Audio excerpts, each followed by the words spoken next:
મિત્રો, જેમ સમય પસાર થઈ રહ્યો છે તેમ તેમ આપણી આતુરતા છે તે વધતી જઈ રહી છે કે હવે વરસાદ ક્યારે આવશે. તો મિત્રો, આમ જોવા જઈએ તો ચોમાસું બેસવાની ટાઈમ છે, મતલબ કે જે ગુજરાતમાં ચોમાસાના આગમનનો જે સમયગાળો છે તે પણ હવે ખૂબ નજીક આવતો જઈ રહ્યા છે. ત્યારે હજી સુધી કોઈ વરસાદના એંધાણ નથી દેખાઈ રહ્યા. ત્યારે ચોક્કસપણે ખેડૂતોમાં ચિંતા થાય તે સ્વાભાવિક વાત છે. ત્યારે મિત્રો, હાલની સ્થિતિ પ્રમાણે વાતાવરણમાં સુધરવાની શરૂઆત ક્યારે થશે, વાતાવરણમાં એક પ્રકારે જે ચોમાસું સેટ થવાની શરૂઆત ગુજરાતમાં ક્યારે થશે તે બાબતની માહિતી જોઈએ. ઘણા મિત્રોના કોમેન્ટ આવી રહ્યા છે અને આ બાબતે માહિતી હજી પણ માંગી રહ્યા છે. આપણે અગાઉ પણ કહી દીધું છે, ફરી એકવાર કહી રહ્યા છે. મિત્રો, અગાઉ આપણે 15 તારીખ સુધીની આગાહી આપી છે, તે પ્રમાણે 15 તારીખ સુધી વરસાદની કોઈ સંભાવના જણાતી નથી. છૂટાછવાયા ભાગોમાં પ્રી મોન્સૂન એક્ટિવિટીનો વરસાદ જોવા મળશે, પરંતુ ખાસ કોઈ મોટા વરસાદી રાઉન્ડની શક્યતાઓ દેખાતી નથી. ત્યારે મિત્રો, હાલની જે લેટેસ્ટ અપડેટો છે તે મુજબ જોવા જઈએ તો હજી સુધી 20 જૂન 2026 સુધી ગુજરાતમાં કોઈ મોટા વરસાદી રાઉન્ડની સંભાવના દેખાતી નથી.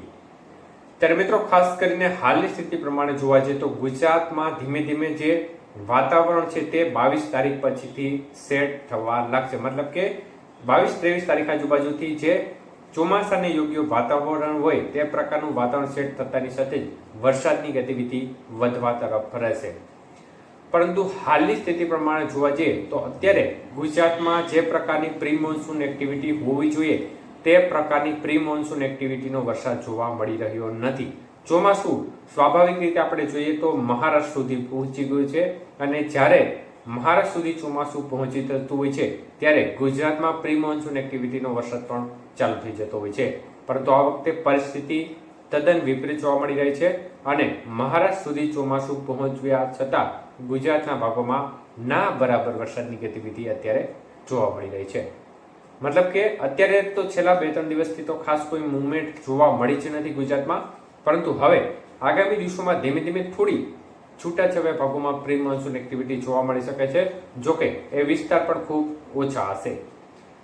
તો મિત્રો, હાલની સ્થિતિ પ્રમાણે જોવા જઈએ તો 22 તારીખ આજુબાજુથી થોડું થોડું વાતાવરણ સેટ થવા લાગશે, ચોમાસું હોય તે પ્રકારની સ્થિતિ દેખાવા લાગશે અને આપણે આશા રાખીએ કે આ તારીખો નજીક એક સિસ્ટમ બને તો ચોક્કસપણે આપણને ફાયદો થઈ શકે છે, જેથી કરીને 25 તારીખ આજુબાજુ કોઈ વરસાદનો લાભ મળી શકે.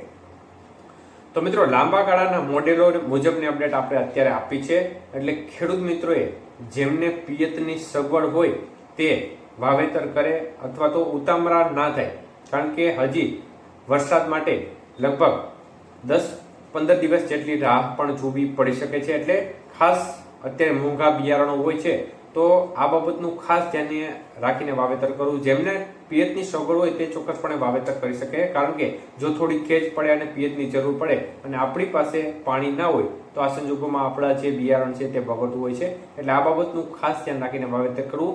હાલની સ્થિતિ પ્રમાણે કોઈ 20 તારીખ સુધી મોટા વરસાદી રાઉન્ડની સંભાવના જણાતી નથી. જો કોઈ સિસ્ટમ બનશે તો તે બાબતની ચોક્કસપણે અપડેટ આપવામાં આવશે. આ વખતે અલ નીનોનો ઓછાયો છે તે ચોમાસા ઉપર દેખાઈ રહ્યો છે, એટલે હાલની સ્થિતિ પ્રમાણે આ ચોમાસું છે તે આપણે અગાઉ પણ કહ્યું છે કે થોડું પરીક્ષા લેનારું સાબિત થઈ શકે છે.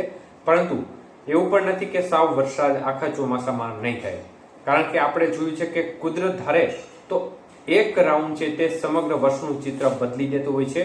તો આવો એક રાઉન્ડ આવી જાય તો પણ આખા વર્ષનું ચિત્ર બદલી જતું હોય છે. એટલે આપણે આશા રાખીએ કે આવા ચોમાસા દરમિયાન 3-4 રાઉન્ડ આવી જાય તો ચોક્કસપણે ધરતીપુત્રોને જે શિયાળુ પિયત છે તેમની પણ ચિંતા દૂર થઈ જાય. એટલે આ બાબતનું ખાસ ધ્યાન રાખીને વાવેતર કરજો અને નવી કોઈ અપડેટ આવશે તો ચોક્કસપણે માહિતી આપવામાં આવશે.